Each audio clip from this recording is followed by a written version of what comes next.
Welcome, Nya! Today, I'll show you the global script behind the scenes in the high school DxD chessboard deck builder. Modifying the script can allow you to set different point values for the Mobage cards by changing the values in the table linked to the scoreboard counters. If you're feeling lost, please watch the playlist for this series so you can start at the beginning. Each of these counters will have,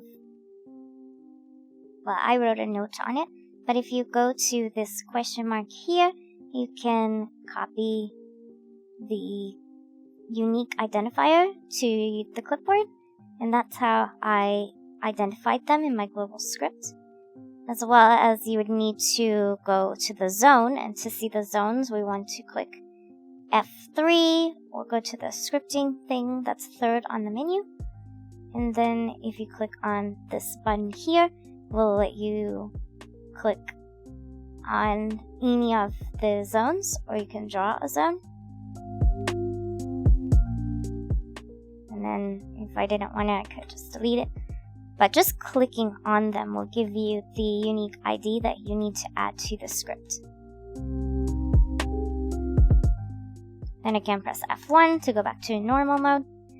And then we can see if we wanted to flip spawn over. Pawn is worth 1. And then the knight added to that is worth 6. Plus a bishop is worth 13. And then the king itself is also worth 13. So that brings us to 26 points. With the rook is 35 and the queen is 46. So if you had one of everything, you would have 46 points. And I like to flip just one for each color, so we have an idea of what each thing is worth. And this is a good thing to check when you've modified the script to get feedback on, okay, I changed the value of the rook. Is it working? So you can check it on any of your counters because they're all connected to that same table. Usually if you want to edit a script, you can go into your top menu, you go to modding and scripting, and that will bring up your global scripts. This is how the points are working in our game, and this is a very integral part of the table. I also have a UI section here, but this is only just showing the picture and the text that I have when you launch the game and my splash screen.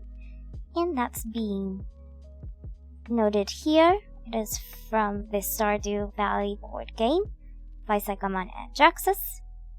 And I don't think this works for other people. It only works for the host, so that has some work to do.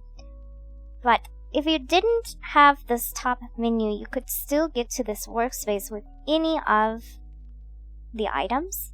If we go to scripting, script editor, that will load this object script here. But there's this button global, and that will bring you to see the global script.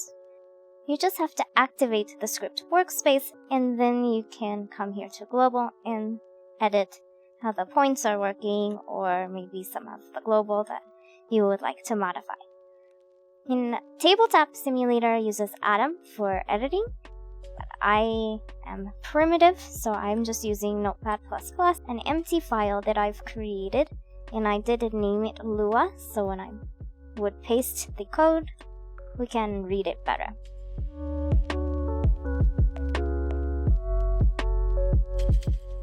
So you can tell these parts are being commented out because of the hyphens. So this is a single comment, whereas this is a block comment. So a block comment is hyphen, hyphen, bracket, bracket, and then whenever you see the closing bracket, that is where it is ending. And this here, you don't need that, but it is the beginning of a comment or the end of a block quote. So this Sekamon and Draxus.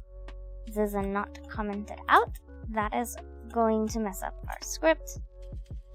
So we want it to be looking like that. These are game objects, which I have created, but they're not being used. If you did want to reference these areas, you could reference that in a script or an object script. And then you could designate a spot for the deck.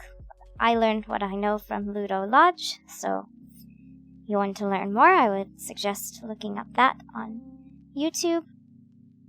Mainly what we're going to be looking at is this universal blackjack card counter by MrStump. And he has created a beautiful guide for you to understand how it works. And I have come in here and added my zones for my counters. So these first 3 ones are the ones that we are using for gameplay. This is the host, this is the guest, and this is the pot, also the dealer. /dealer. Because his script was for blackjack, so it was the dealer in his game. But for Chess Wars, we're just using it as a pot. So these other tables and counters were added for my different zones here in my table. And I've created a note here for zone. So this ID, this is the unique ID for the zone that is existing on the table. Just something that you can draw, and you can click on it and it will give you this number. As well as for the counter, which you can right click any object and click on the scripting, and it will copy this number, so you could add a different counter to do something else in this table. So after I added all of those, how the points are getting calculated is down here. We also have a blade minigame one, so you would need to comment it in. Right now it's being commented out by these brackets. So basically you just want one card name table section that's defining what the points mean.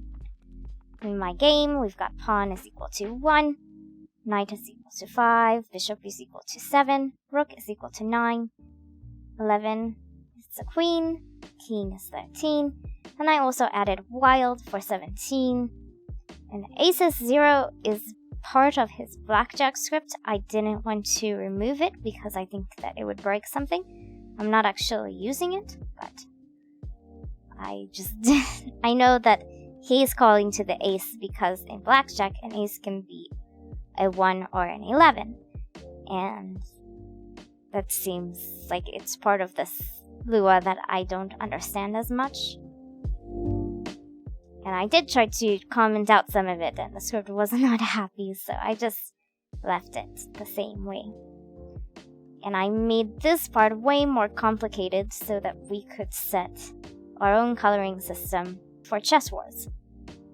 And I basically just omitted his coloring for when you're winning or when you've gone over in blackjack. But you can tell when you're playing Chess Wars, it will turn like red for a low number, and then it gets into the green area, and then it turns like a teal color, and then it will go to purple if you're well into the winning area. And I based it off of my bronze point is 420, and the silver point is 666, and then the gold would be 777. So that was kind of hard to get configured, but it works pretty nicely. Thank MrStump for sharing this for us so we can use it for our own games. So I am going to copy this and bring it back into my game because I don't think these were correctly commented out.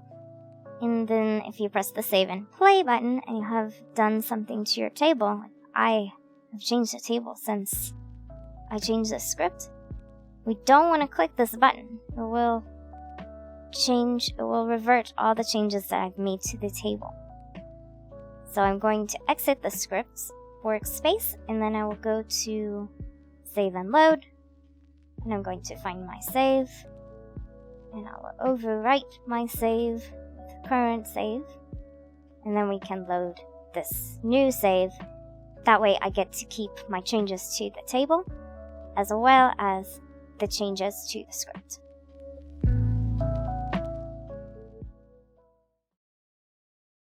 Thanks for watching, yeah? Stay tuned if you want to learn more about Chesswords in the Mobage card deck builder mod. Bye bye for now!